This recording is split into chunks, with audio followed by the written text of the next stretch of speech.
What's up, guys? Welcome back to the Investigamers episode 3. We're going to be talking about AIleen Wuornos. I think that's how you pronounce her name. Sorry if I mispronounced her name. This is the topic that Mr. Curls wanted to discuss about. Is this going to be him and I in this episode? Our friend Anna, she's busy right now. It's all good. I think next couple weeks she'll be busy. In this episode, we're going to discuss about the two movies that were about her life. Each movie had a different story. And then we're going to kind of pretty much go into details about AIleen from her childhood all the way till her prison time that she served and of what happened to her with that. So go ahead, Curls. Today you be leading the case. Welcome back, everybody. It's been quite a bit of a journey to get back to this next episode. Everybody's been super busy with all that stuff, so we apologize in advance for not keeping this, regularly updated and whatnot. But yeah, I was trying to think back when we first started this. We kind of were toying with the idea of each week having somebody drop a different case that they're interested in some way.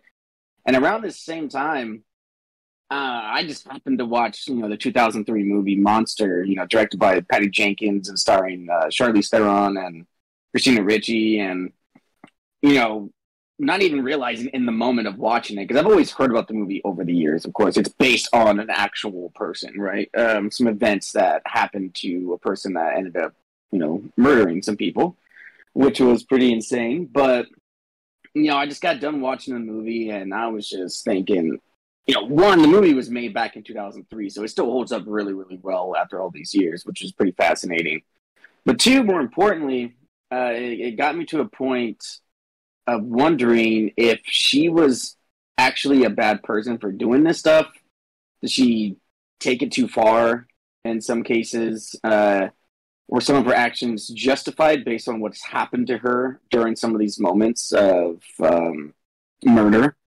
And it kind of got me down a rabbit hole a bit to see exactly, what this person was really thinking and going throughout that whole time. And of course, they touch upon that in the movie and whatnot. It's really well made. And of course, it being somewhat of an independent movie made that early on in the 2000s from not the most well-known director at the time, they had limitations on what they could do, right? It was a very small budget, as you can tell. They got some big names attached to it, but they couldn't make a longer movie. They couldn't do anything. So it goes through her life pretty damn quickly. And it's, you can lose track of it kind of easy in some areas if you don't pay attention quick enough. But outside of that, I want to ask you, DJ, exactly how did you like the movie in general? Do you think it was informative, and what were your thoughts on it? So I would say like a lot of movies that are made based off of, I guess like you say, I don't want to say famous people, but like famous murderers, I guess you could say. With this one, I there's things that it explained compared to the other movie. So Monster kind of go in details about her partner, Selby, which or Selby Wall, which is pretty much based off of her partner Tyria Moore. Mm-hmm. And it showed that her partner was basically, I feel like they made her look like more of a pimp than like, hey, I'm actually just working for a living, and we're gonna be traveling together. Um, so it kind of got showed me details of AIleen. Like AIleen was very like hurt of what happened of like of her first, or not her first, of like what happened to her, what leading to her first killing. Mm-hmm. So it kind of showed me like what happened like to her, kind of like she was already crazy as is.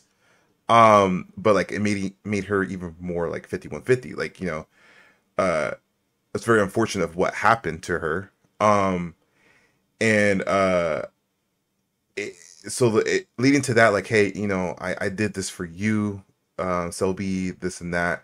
So like it does explain that part, like, of her loving her partner. Um, Yeah.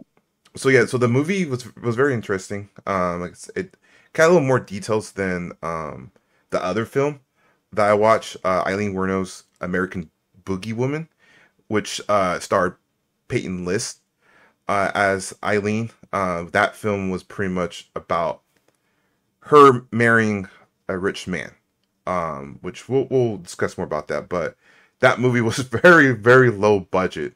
Like it's like the CGI in that, it's like if I were to make a video or a movie myself, but the film Monster, it was really good. I didn't know nothing about it until you told me about it, and I was like, okay, I need to watch it. So I watched it actually yesterday. Um, and it did kind of like, you did kind of lose place of what about a lot of things about her. I think there's a lot of things that like it wasn't really spot on. And like they didn't really discuss anything about her like being married. It was just more of like, Mm. hey, I had a rough childhood. My dad did this, or my dad did this, and the person that she murdered at the end of the movie was like, to me, I think she went to that guy because of she was friends with her father. Like I think she said something like her father knew that she was being molested or something like that. Um, Yeah. so yeah, so like there were some details that was kind of mixed up, which it's like every movie that's made based off of someone's life, it's like it's not to the T. It's just like we're gonna change up some stuff. So yeah, Oh but yeah. other than that, the movie was good. Just the second movie that came out in 2021, Painless, it was just it was just fucking horrible. Yeah, I didn't know Peyton List was in it. That's hilarious, dude. Now I gotta watch it. Yeah, it's wild too. It's a hard subject to tackle again, right? Because I've seen that multiple times where people they'll do some type of biography on someone and then they'll remake that years later. It's just like a TV show or whatever. Like Jeffrey Dahmer was another one. They did that movie years ago. I don't even know if you ever watched it, but yeah, the guy who played Hawkeye. I don't know why I'm blanking out on his name right now. Um, Whatever that guy's name is, I'm gonna lose my mind later, not remembering the name. But the guy who played Hawkeye in, of course, the Avengers movies and all that. He played Jeffrey Dahmer in a movie years and years ago. This is probably one of his first movie roles. Didn't know Jeremy that. Renner. Yeah. Jeremy Renner, yeah. So he played Jeffrey Dahmer in some role years and years ago. It was like, what was it, made through like IFC or some shit? So it was like one of those movies that would just pop up in the early 2000s on the IFC channel, like late at night. And I was like super young at the time, and I remember I was like, "Oh, I think I seen. Oh, okay, let me see." And then I'm like watching a little bit of it, and I'm just like, "Oh, I probably shouldn't be watching this shit." And I never finished it. And I watched it like years later when I was like an adult and shit. And then it's funny, to see Jimmy Renner in a different light. Because, of course, most actors, when they first start, they're in a bunch of different roles and shit. And, yeah, most people didn't know that he played a serial killer. And, of course, more famously, to get back to my point, though, was they created that into a TV show, on Netflix. Of course, that was super popular. Everybody was watching it and shit.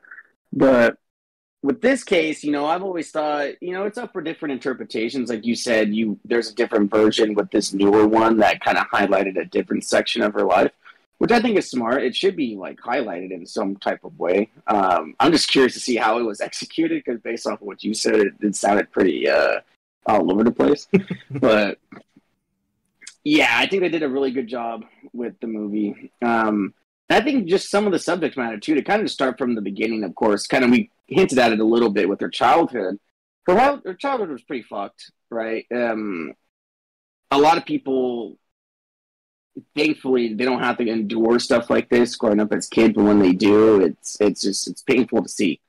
And she was kind of seen as an object pretty early on in her childhood, which is disturbing in and of itself.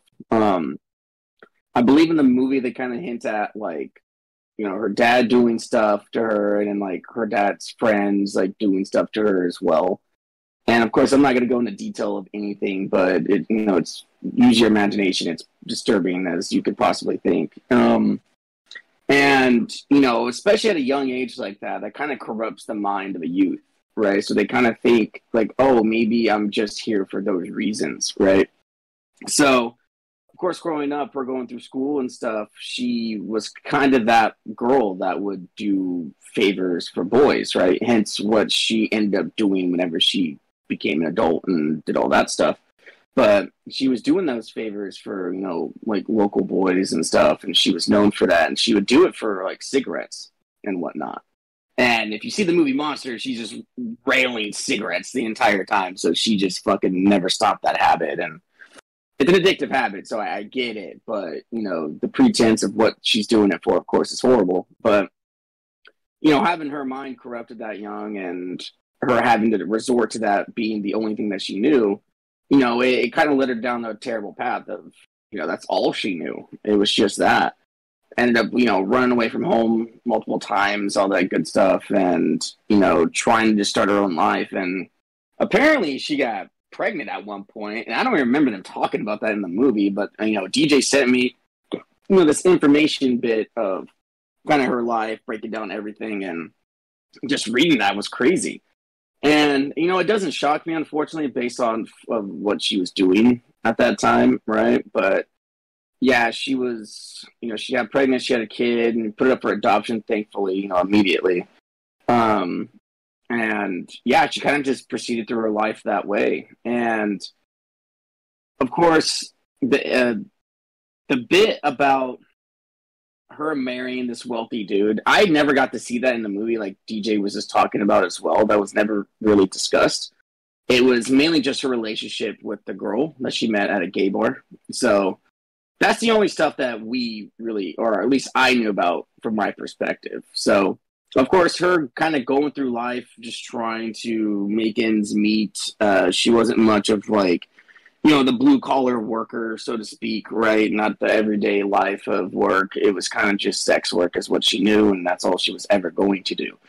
So she ended up in Florida, and she, of course, just starts working in that sex field, and she just kept doing it for the longest time, and just, trying to make whatever money she can. And then, of course, that's when, around that same time, at least depicted in the movie, she had a car breakdown or whatever, or what she said it was. And then she ended up going to a local bar, and that's where she met, her eventual partner and whatnot. And what was depicted pretty good from the movie in that perspective was she never really found love from anybody, right? It was kind of just, like I said before, she was used as an object her entire life. And the damage that does to somebody, it's insane. And not just from a young age, but them kind of transitioning into adulthood and stuff like that. So she never felt wanted, she never felt needed or anything. She found that in this partner. And, she was falling madly in love with her, and they ended up dating. And throughout that time, the girl would go work at, random little spots, here and there, doing whatever to make some money. And, of course, AIleen would just continue to do sex work. In the movie, of course, it wasn't depicted in a way of her only wanting to do the sex work, right? She wanted to have a regular job, but you can't just go into a regular job, especially what she was trying to do, find a career in something, especially when you've never worked before, you haven't gone to college, you haven't done anything like that. So she became frequently upset and frustrated with these notions of she's never going to work a regular job, so she just goes back to doing what she knows. And, fortunately, one of the acts that she had with one of these men, there was an essay, right? I don't want to go into full details of everything, but yeah, she was essayed. And, she got her revenge, so to speak, right? And she killed the man. And from my outlook on that. It's like if something terrible and tragic happens to somebody like that, I believe that person deserves to not be alive anymore because that's just a heinous act of violence, right? And it's just it's a hard thing to say that, oh, she should be punished for something like that when somebody was violently attacking her on that. So it's a lot to take in, and in the movie it's pretty graphic. So anybody who might listen to this and find some of these details intriguing about her life and just the making of the movie and stuff, it's a well put movie, like we said. But if you're curious about watching it, just be warned. There's a graphic scene at one point, and it's tough to watch. But after this event happened, it kind of sends her to a downward spiral, so to speak. And I think anybody who's been in that position of some type of violence like that, I can only imagine, how horrible that actually is and what that does to somebody, especially in her position where she grew up in a bunch of crazy situations similar to that.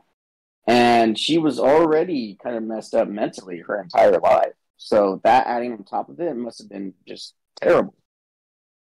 And what it kind of clicks in her brain after this event was that all men are, looking to do this, prostitution and stuff and pick up girls for, sexual favors. All men that do that are terrible.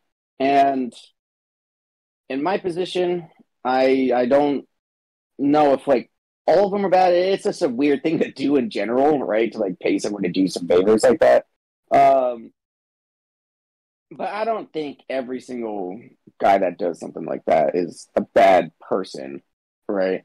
But it does get very rocky whenever you see, oh, I'm married and have like kids and stuff, and I'm out doing this late at night. Like stuff like that is just disturbing and wrong on so many counts. But she kind of lumped everybody into this category of like, this one person did this to me. I'm gonna make sure none of these people stick around. So she kind of turns into an outlaw, and every time she meets up with a guy, her intention is to, is to kill them. And that was the intention behind it. She didn't want these guys to be around anymore based on, what they're doing in their personal lives, what they could potentially do to new people that they pick up on the side of the road, and she wanted to put an end to it. So it really kind of makes you walk that tightrope of, do I believe her actions are justified, or is she getting carried away with this, right? And I believe at first, like I said, when a terrible thing happened like that, I think it could be justified in some way. But the more you do it, I think it turns less about being about the original thought of, some of these people are bad and they shouldn't be here anymore, into it might be where she just likes to do that, right? She might have an obsession with just ending people's lives. And I think that's kind of where she ended up being. Because there was one case in there where she met up with somebody and the guy didn't seem like a bad person at all. He was just nervous and stuff, and she thought the guy was out to like, kill her and all this. And once she found out this guy actually isn't that bad and he was just nervous about being around her and stuff, then she didn't do anything wrong, right? She didn't kill him or nothing. But everybody else, they were either, married, or there was one case where there was a police officer even that picked her up, and that's where it kind of got out of control and out of hand, and that's when she really freaked out. And at least in the terms of the movie, right? That's when she kind of lost everything. Is when she met up with this guy that was a police officer and ended up killing him. And she found out after the fact of killing him that he was a police officer. So that started all this investigation into missing people and, these crimes that were being committed, and people were trying to figure out exactly what was going on. But of course, eventually, after committing these crazy acts of violence on these men and whatnot, she eventually ended up getting caught up, and she got arrested for this stuff. And she was just a suspect at first. They didn't know if it was exactly her, but they had some eyewitness accounts, like her being in certain areas and stuff. So they're like, okay, well, she could be this person that did this, right? It wasn't until they got her partner to basically have a phone conversation with her while AIleen was in jail, and the partner essentially got her to confess to all these murders, and that's what the whole investigation got out of it, and they found out, okay, well, we got all the evidence, she admitted it, that's it. And yeah, she got sentenced to the death by lethal injection, if I'm not wrong. And she was on death row for about 10 years.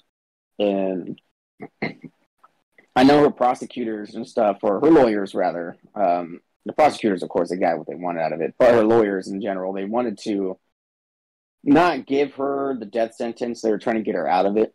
And yeah, essentially what ended up happening towards the end of it, when it got closer to her, day of, her death and whatnot, they were trying to plead that, she wasn't mentally fit, and they were trying to go some other angle, but she was like, no, I don't want to do that. She ended up getting rid of her lawyers. They let her do that. She got rid of the lawyers and just went through with the death. And yeah, that's kind of the story of her, for sure. It was insane. It was intense, but was it justified in some areas? Was it not? What was it? It's kind of interesting, and I'm curious to see from your perspective, DJ, of some of those acts that happened to her. Like, do you think some of it was justified, or do you think she kind of just went too far the entire time? I think she just went too far. Let's kind of like go back to the beginning of AIleen, leading up to the first, her first case. So she was born on February 29th, 1956. That's a leap day. So when she was born, her mom was only 16 years old. And from what I read and from this channel that I was watching, so all the information I'm getting is from this website called biography.com, the crime section and this of AIleen. And then some information that I also got was from this channel called Real Crime. The video is called AIleen Wuornos, the most cunning female serial killer, world's most evil killers, real crime. The video came out about a little over a year ago. It was actually really good. It was really good. It was like they just kind of like summarized everything, but like a lot of details, a lot of things that I didn't get from the movies. They didn't explain much about her. It was like just parts of her life. And then the biography also, that website kind of give out a little short description about AIleen. But so when she was born, her mom gave her up at the age of 4 to her grandparents. So hearing from the movie was like, okay, my dad knew about this. My dad didn't do anything, but her grandparents. And the same thing said in the YouTube video was her grandparents. Her grandfather was very abusive to AIleen growing up. So she had a brutal upbringing during her childhood. That's what explained. And with that family, dude, I didn't know about this, but there was allegations of incest within her family as well. Really shocking. That's fucked up. Dude, yeah. When I heard that, I was like, wait, I had to repeat it. So I'm like, this is crazy. I mean, so she was born in Michigan, and I wouldn't think, the whole allegation would be in Michigan. I'd be thinking that Alabama or Florida. But yeah, there's allegations within her family. At the home that she was being raised in, her grandfather had a built-in sauna. And whenever AIleen would act up, the grandfather would put her in a sauna and raise the temperature. It was just very, very like, when I was listening to this and I was reading about this, I was like, this is kind of like it does damage. It does build in a lot of trauma of any child that has that type of upbringing, of being raised like that. Like it's very unfortunate. I was very fortunate to have lovely parents and grandparents and family. Like I'm very blessed. But just hearing that, like I felt really sad, and it Oh hurt yeah. to hear about that and read about that. Um, so when as she got older, um, her grandfather would repeatedly tell her that she was worthless and she shouldn't have been born and she was a mistake. Um, like I don't know, dude. That like that's just completely wrong. Um, I for me as a human being, I love to tell people like, hey, um, you matter. There's a reason why you're here. Don't give up. There's a lot. I know life is it can be rough, but like there's a meaning that you're here, and I'm here for you. So just hearing from your own grandfather, like even a parent telling you like, hey, you're a mistake, like that's so fucked up, man. Um, and then when her grandmother passed away, her grandmother passed away from liver failure, from heavily drinking. Her grandfather blamed her for the death of her grandmother. Jesus. Yeah, like on top of him telling her like, "Hey, you're a mistake," and now saying like, "Hey, it's your fault that your grandmother passed away." Like all that shit in her head, like just of course, that just showed that she just had a jacked up childhood and just like pretty much going AWOL. Like it's just jacked up. So, um, I believe, no, I'm thinking at the age of 11, she started pretty much like going to people and like Mm. using herself to get things. Um, and she got pregnant by the age of 14. Her grandfather ordered her to put her baby up for adoption. Then he kicked her out at the age of 15. So she was Mm. left homeless. She was living in the woods, I think like just not too far from her grandfather's house. And that's when she's like, "You know what? I'm going to continue what I'm doing." So she was getting, cigarettes from this like selling like pretty much as a worker.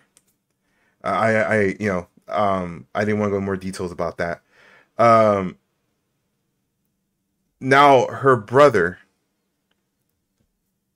she had an older brother that was just 11 months older than her. In the movie American Boogie Woman, um it brought up about her brother. I don't think Monster ever spoke about her brother, but her brother Keith, um they were very close. Like there was rumors that they were really close. That Oh. yeah. So um I guess the friends of Keith said like they witnessed it. Um and I that's another one I was like, wait. I thought the whole like in American Boogie Woman they it kind of explained about that, kind of showed like hinted at that. And I when I was watching this with my fiance, I looked at him like I'm like, "Do you know about this?" She's like, I don't remember this." So like yeah, so and it just baffles me. I'm like, what is going on?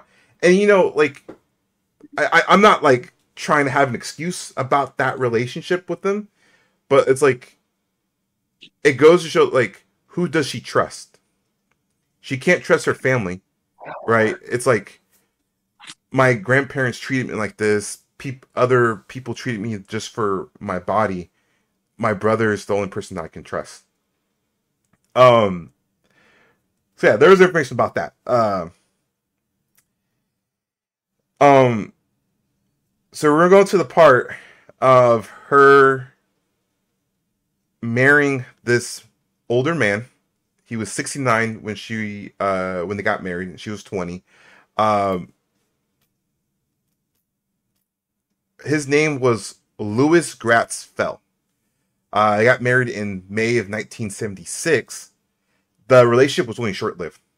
For I think it was like a few weeks, she was like very abusive to him. She was hitting him with a cane, and within that, he just put a restraining order on him and filed for divorce. And at that time, during this whole relationship with Lewis, uh, Lewis was very wealthy too. He was president of a yacht club, so like he had money. In the movie Curls of damn, I already forgot. American Boogie Woman. It kind of explained like a little more about that relationship. I don't know if he had kids, but like when you do watch it, you'll see. Her brother passed away from cancer. The movie explains something different of how he passed, but yeah, Keith passed away from cancer. I think he had throat cancer. She received $10,000. It was what do you call it when a family member passes away, and like you get something from them. You get an inheritance or something, right? Yeah, inheritance. Yeah, inheritance. So she inherited $10,000, and she spent that. She got like hotels. She was doing her thing, stuff like that. She then met her future partner. That's when everything started. Like I said, within that movie, Tyria or Selby in the movie, it kind of like showed like to me is like she was like a pimp. She was like, "I'm hungry. I thought you were hooking," and Yeah. I thought you were hooking, and I was like, "Damn, is she a pimp? Like what?" But like in the movie, now I at that time when after her ex-husband, she was going by Lee. So now Lee was just wanted to have a normal life. And Lee was like in the movie was like, I just want to live a normal life. I'm done with that. And I'm trying to remember, did that happen? Yeah, oh, actually, did. Yeah. So they met at a gay bar, Tyria and Lee. So they fell in love, and Lee couldn't really trust anyone. And she felt more close to Tyria. So Lee got attacked, and that I think from that point she just couldn't trust men. And I think if like, so I'm not defending what she did. It's just like it was just pretty much self-defense at that time. Oh yeah. And I believe this happened like in the 1980s, right? Yeah. So the first victim happened in 1989. His name was Richard Mallory. Rest in peace to him. It was very unfortunate. But him attacking her, like he was very drunk. So they were drinking, and I think he was like going through divorce already, and he just like in the movie he said like, I don't like women selling their bodies or something like that. I can't remember. It was just it was a very graphic scene in that movie, and like I when that happened I felt so bad, and I'm trying to remember, like, did she already had the gun? I can't remember. No, because from my understanding, it was that guy's gun. No, like he had it in like a fucking glove department or like bag, something like that. Yeah, something like that. Yeah, she was able to like reach for it and like get it, and then smoked his ass. But yeah, I think it was like something like that. I think she shot him like 9 times. Yeah, something crazy. So like I believe like I mean it's still tough for women to kind of report an essay to them because they feel like no one's gonna believe them. So I think it was a little Mm. more difficult, and they're in Florida, so like it's just it's already kind of jacked up state at until this day, still jacked up. Um, Oh yeah. so I think she just at that like she didn't know what to do. She was just really just like going through emotions because of what happened to her. Um, in the movie, all her attacks leading up to the officer, um, it was like she was pretty much getting rid of the bodies, hiding them. The first person she found a legal dumping site in the woods. So she dumped that body there, and 2 weeks later, that's when they found his body. It was already like decayed and stuff. But she was like pretty much after every attack that she did, she was taking their belongings and keeping them, and I believe in changing license plates and then changing cards and in the I'm trying to remember, was it this movie Monsters or was it the other one? Oh, so the other movie, her brother, she and I'm not trying to spoil the movie. I mean, like pretty much like you're not really missing much, but when she took her brother's car and another person's car, which you'll see, she took they said that pretty much in the movie that they were saying that she took the car into a dump and leaving the cars there, like any used cars, like you can dump it in that lot. So that way they couldn't find the car. So they didn't really explain what she did with the other cars in Monsters or Monster. But like they were having difficult times trying to find who was the suspect. Mm. Um so like she was intelligent with that part. But her girlfriend knew what was going on, and Lee was just telling her, "Hey, there's a reason why I'm doing this because I was attacked, and each person deserve, and God knows what I'm doing, and it's justice." Pretty much that's what she's kind of explaining. Not word for word, not quoting what she's saying, but that's pretty much what she was saying. Is like, "Hey, the reason why I'm doing this because they deserve, because they wanted to attack me, they want to attack women, stuff like that." Um, so the first attack, I would say like self defense, but then she just started like I don't know. To me, it was like kind of like addicting to her. Like she was feeling good about it. Mm. Um, and I think it just started getting it kind of. They both got caught up. And then the girlfriend was just like, I can't do this anymore, and she just kind of like I guess you could say turned her in, or maybe like I don't know, because like I think she was working with the feds and was wired, and that's when AIleen kind of confessed, yeah, I did this. But in the movie Monsters, Yep. like she knew she was being wired, and Mm. she didn't want in the movie Selby to go down. She would go down.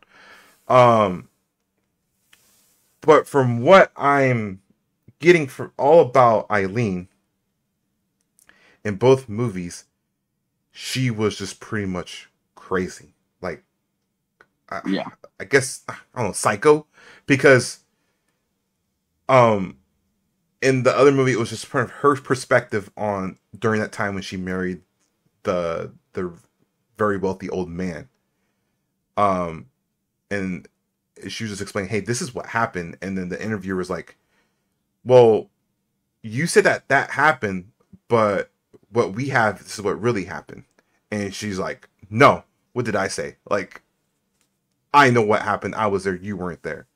So yeah. So her rough childhood, I would say, just really damaged her. And then from the first attack, it just like it was like icing on the cake. It just led to all these unfortunate events. Um, Mm. and she was trialed for 6 cases, and I think she confessed the seventh one, I believe. Yeah. Um, So yeah, she was trial for six that led into um of her death of the lethal injection.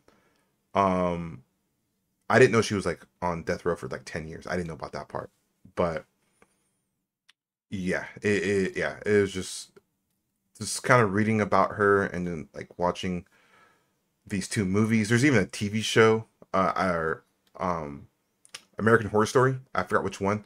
Kind of did an episode about her, um, or similar to Oh, what I didn't happened. know that. Yeah, yeah. Oh, right here. From biography, uh, actor Lily Ray portraying Wuornos in season 5 of the American Horror Story. Um, yeah. So season 5. I don't know what season of that, like what the title of that season, but yeah, it says season 5 of American Horror Story. So yeah. And then like, of course, there were some musicians that did music about her or kind of included her in all that. So yeah.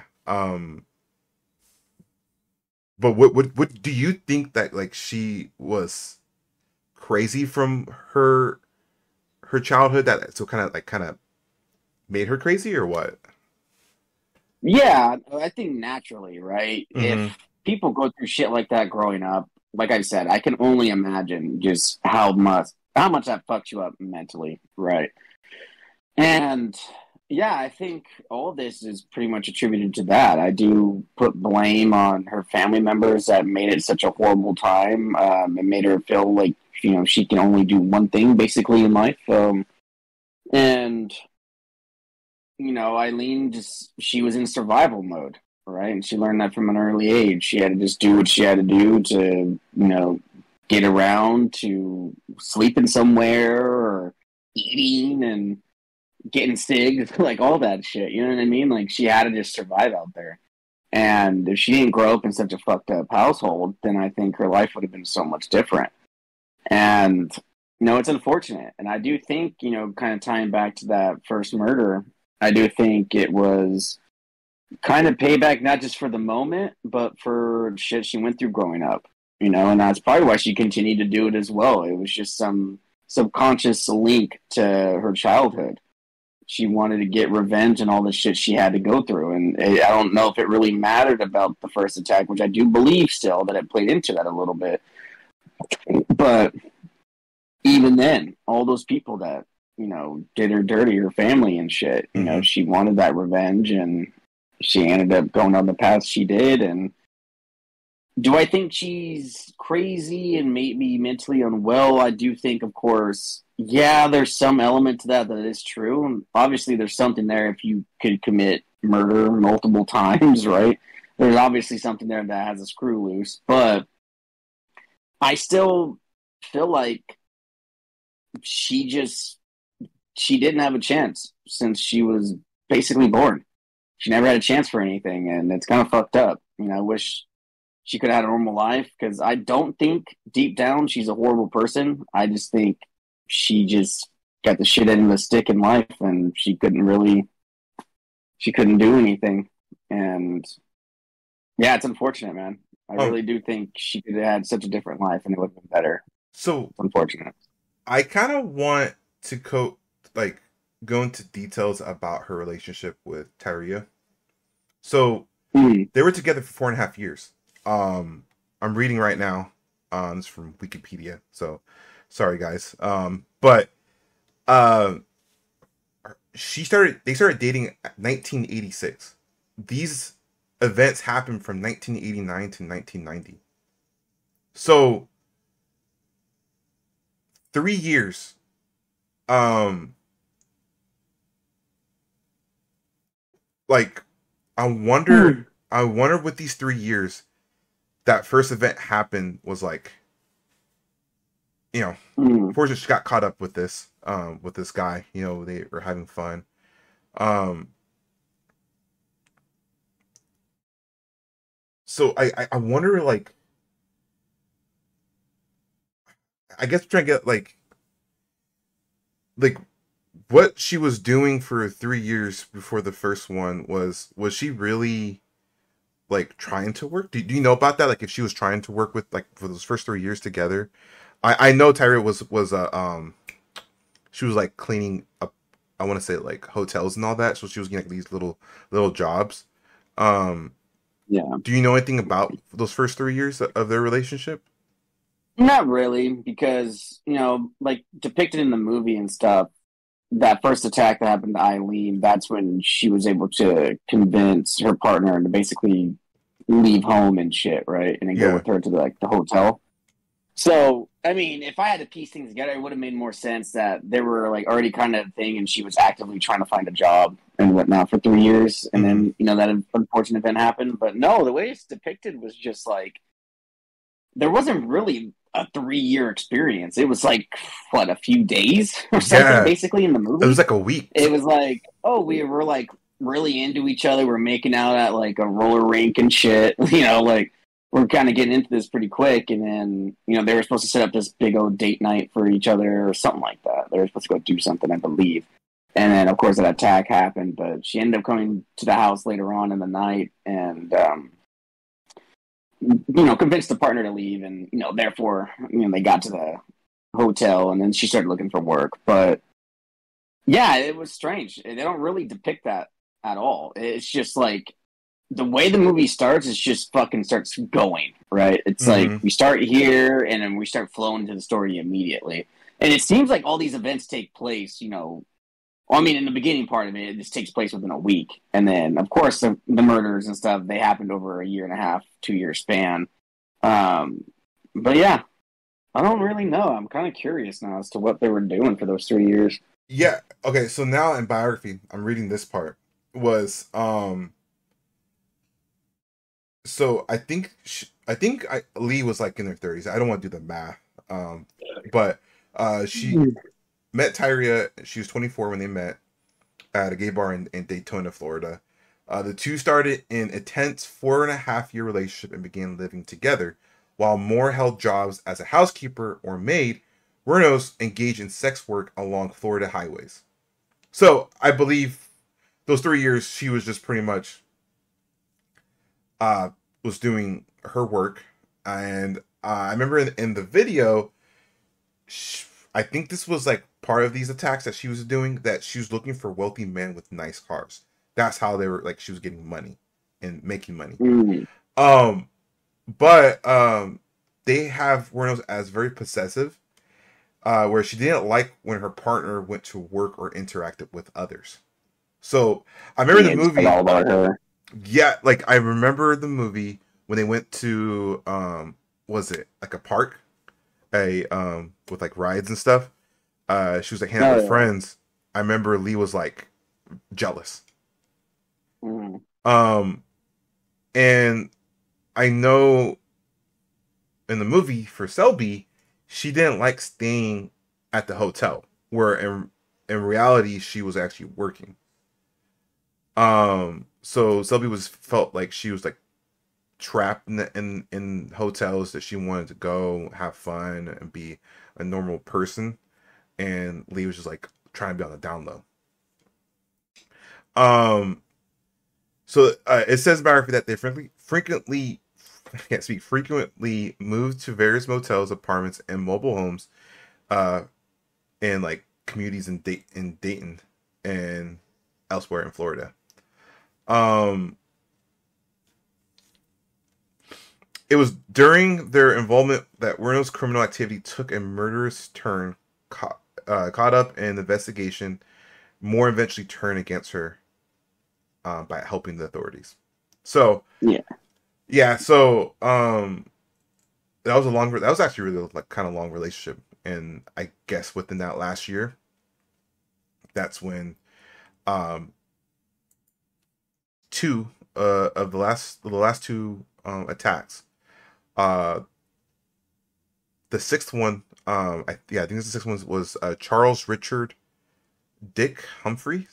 He was 56. He was a retired U.S. Air Force major, former state child abuse investigator, and former chief of police. Um, he was he was attacked on September 11th, 1990, and on September 12th, 1990, his body was found. He was fully clothed and had been shot 7 times. and his car was Yeah. found in another county. The last person was Walter Gino Antonio. He was 62. He was a trucker, security guard, and reserve police officer. On November 19, 1990, Antonio's nearly body, he was not clothed at all, was found near a remote logging road in Dixie County, and he had been shot 4 times. And then 5 days later, his car was found in another county, in Brevard County. Um, it's just, it really, she did get caught up. Um, Pretty much, the sixth one, he was part of the military. Oh, he was a retired military vet, and he was a former police officer. And then the seventh one, he was security guard and reserve police officer. So, um, Mm. yeah. So like, I knew in the movie he was an officer, but she got his wallet and seen the badge, and she was like, Yeah, they should have been and stuff. yeah, and she's like, oh shit, like, and then she like tried her best to kind of like get rid of everything. Um, yeah, dude. Overall, very, very, this, I feel, sad to hear about all 7 killings of what she did. I do feel bad for her childhood, but it's it's just sad to what have happened to her just overall, and then what she did. Um, Very unfortunate.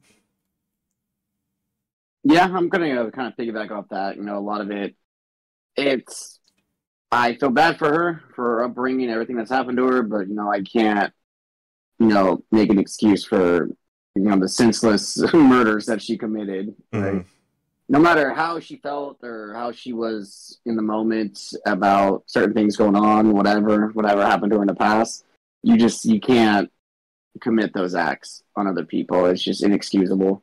Yeah. And it's just unfortunate too, because there's like a sliver in me that's just like, fuck, I don't think she's a bad person. I just think she just got fucked over in life. And she really just kind of went off the deep end and did some heinous shit that she shouldn't have done. And I feel like some of this shit could have been preventable, like very easily. But Mm-hmm. she didn't have anybody in her corner. She didn't have anybody to help her. She was just on her own, and she tried to survive any way that she could, and she ended up doing the shit that she shouldn't have, and that's pretty much it. But it is an interesting case, though. Kind of hearing it from all different angles. Of course, people that are going to be listening to this. Of course, since we have like 3 different aspects, right? The movie, another type of movie about a different point in her life, and then written stuff online about the case files, all that good stuff. We wanted to make sure we can just intertwine everything, really, and just give different perspectives on it. But yeah, I think her life should be looked at in some way. If anybody's curious about any of the stuff that we just talked about, definitely check out these movies and kind of look a little bit more into her case and see exactly what's up. But yeah, it's been a pretty insane time learning some more stuff about this for sure. Yeah. For sure. Kind of like off and on topic. Charlize Theron, I would say in the movie she does look like her. It was A lot of makeup, yeah. You know what I mean? Figured it out. Yeah, I was like, and then she played in some other movies that like I remember. I'm like, but this is her. I was like, what the heck? Like the makeup. And then the female, I forgot what actress that played in the other movie. Looks like her too. And I'm trying to remember in Monster, she brought up a part because the guy that I forgot one of the guys that she was with. She's like, hey, you kind of jacked up my jaw. And then in the other movie, she explained that someone punched her multiple times to jack up her teeth. Oh God! So I was like, Jesus. I'm like, hey, so those are details that they want to put in the movie, but like, oh yeah, what the heck? So I just want to kind of like talk about that. I was like, the actress, she does really look like her. Um, and a lot of these biography movies about people, sometimes they're spot on the lookalike, sometimes they're not, but like they did a really good job in Monster. And I just didn't really know that Christina Ricci was in that movie. Uh, I can't remember Oh what yeah, other movie she played in. Uh, there, Christina Ricci. I'm drawing a huge blank. I don't know why. Oh, dude, Casper. Which one? Casper. Remember Casper growing up? Casper. Casper. Yeah, that's the Oh one right there. yeah. Okay. Wow, that's a good. That was a good movie. She's a Um, great actress, dude. She was kind of one of those actresses that kind of got blacklisted from Hollywood for a little bit. You know what I mean? yeah. Like it was fucked up. Like she's really good, and I watched a movie the other day called like I think it was Buffalo '86 or Buffalo '96, one of those. Hmm. But she's in that. She's fucking amazing in it. But of course, like Casper, classic fucking Adam's Family, right? Oh yeah. Yeah, she's amazing. But yeah, dude, they deserved all the attention for that movie for sure. And Charlize Oh Theron yeah. got an Oscar too, so fucking shout out to her. I'm trying to remember what other movie she. I was like looking her up. I'm like, oh yeah. Uh, let's see. I'm not going off topic. The Devil's Advocate. That's right, an Italian Job. Oh, Charlize Theron. Yeah. Yeah. Snow White and the Oh, Huntsman. dude, Mad the one Max. that I think you like is Mad Max, of course. Yeah, Fury Road, fucking amazing. Prince Furiosa. Um, One I think you'd really like, dude, is Atomic Blonde. So it's basically like John Wick, but a female version of it. It's fucking sick, dude. But it has Charlize Theron in that, dude. She's just whooping people's asses for like 2.5 hours. It's fucking sick. I think that's one of the movies that I really wanted to watch years ago, and I totally forgot about it. There's like so many movies that I like wanted to watch. I don't write them down, and I totally Mm. forget. Like, oh, I wanted to watch this movie 10 years ago. Yeah. Yeah, I'm like, okay, cool. I used to just buy the movie. I'd be like, okay, well, I want to watch this, so I'll just buy it. So I used to do that. I had a phase where um, we had this local store. Of course, it was Rasputin's at the time, I think. Now it's called Mad Monk. So they have them in our area and shit. Um, Mainly the Bay Area. But the cool thing is you can go in there and purchase, of course, like pre-owned movies and whatnot, sometimes new releases and shit. And you can get them for super cheap. So I'd go in there and then I would buy like 15 or 20 movies for like $100 or some shit. And I just put them on a shelf. Be like, oh, these are movies I want to watch, and I'll get to it. And sometimes I never get to it, and I just have them. So I started doing that to where I just started stockpiling movies. And yeah, it's cool, man. There's definitely a lot of good moments in these movies that you want to watch that you just didn't expect. And sometimes you may never get to it. Sometimes you get to it when you're at a perfect point in your life to see it. But yeah, I recommend just watching it as quickly as you can, because you'll find something that'll help you in like real life. I used to do that because there was a video store called Dimple Records and Tower Records in my town. I miss those two places. I As a kid, my parents would take me there, and I would like grab random like VHS, DVDs, and I'll like save them, and I have a whole like collection with me at my home right now. Of movies that I want to watch but I haven't watched, or movies that I grew up with. Like, oh, you know what? For nostalgia reasons, I'm gonna buy this. It was like $1 a movie, so it's like easy, you know. Uh, Mm-hmm. but yeah, for sure. Like I'm with you. Like I love collecting movies. Got that from my parents. Well, But anyways, Curls, thank you for this case, bring this up and kind of want to go over it. I really do appreciate that. You kind of helped me yeah. watching movies that I've never seen, didn't know they existed, as well, and which that would bring on to episode 4. We're gonna be going over more of it's a true crime, but also paranormal. We're gonna be going over the Amityville Horror House. Anna won't be on for that episode. Maybe she will. Maybe we'll have a chance to get her on. But there'll be a special guest, and that special guest will be there with us, kind of going over, because that person's also into horror, or horror and paranormal, like myself. I love the paranormal stories and videos and movies. I love watching that type of stuff, but we're gonna go over that. But in the comments down below, guys, please, by all means, the last episode it got a lot of attention, and I do appreciate the feedback. With that case from episode 2, we are planning to kind of go back to that case in the summer of this year. When that trial does happen, I'm gonna take all the comments that you guys commented on. You know, I love critique. I love you know, you guys kind of like, hey, you know, this was incorrect information. I understand that. So I do appreciate all the feedback for us, and we'll rework everything. And you know, everyone has their opinion, and I respect their opinions. And we all appreciate the feedback that we got from you guys. So please, in this episode, comment down below about AIleen, what we missed. You guys go ahead and include that information. Do appreciate that. But guys, make sure you hit that like button, sub to the channel, and then check out Curls, all his social media. I'll put it down below in the description down below. But I do appreciate the love, support, guys. Thank you. We're enjoying this podcast. I love doing this with my friends. Curls, you have anything last thing to say before we end this episode? Yeah. So yeah, like DJ said, you know, Anna's not gonna be here for a little bit, so we are taking open applications to replace her. She sucks. I'm kidding. We're not doing that. I'm gonna spat out my drink, dude. She's MIA, wherever the fuck she's at. Hopefully she returns.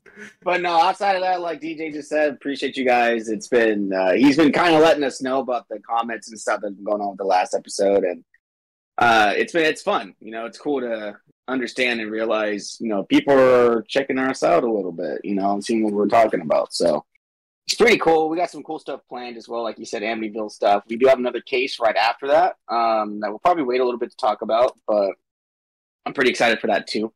But yeah, appreciate you guys. Thank you so much, DJ, for, you know, putting this all together and putting on your platform as well. It's been a lot of fun. For sure. I've been having fun. I've been my fiance is like, hey, when you guys gonna do another episode? So like she's into that true crime podcast as well. So she's also kind of giving me feedback on what to do and what to talk about. But yeah, Nice. appreciate you guys. You guys have a good one, and we'll catch you all in the next episode of the Investigamers. Bye. Bye.